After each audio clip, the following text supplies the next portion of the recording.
அலசடிப்படுது, அப்படியே குழப்பம் வருது, சஞ்சலமா இருக்குது, என்ன பண்ணுன்னு தெரியலையே ஆண்டு சொல்றார், உன்னை சந்தோஷப்படுத்துவேன். நீங்க சந்தோஷப்படுவதற்கான அற்புதத்தை ஆண்டு செய்ய போகிறார்.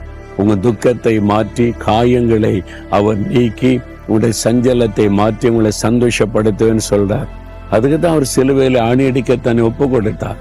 நம்முடைய துக்கங்களை சிலுவையில சுமந்தார். நம்முடைய காயங்களை அவர் ஏற்றுக்கொண்டார். நம்முடைய சஞ்சலங்களை அவர் ஏற்றுக்கொண்டு அவர் சிலுவையில சஞ்சலங்களை அனுபவித்து மரித்து உயிர்த்தெழுந்தார். உனக்காகத்தான் மகளே, உனக்காகத்தான் மகனே, நான் இவ்வளவு பாடுபட்டேன். உன் துக்கத்தை நான் மாற்றுவேன், நான் உன்னை சந்தோஷப்படுத்த பயப்படாதேன்னு சொல்றார்.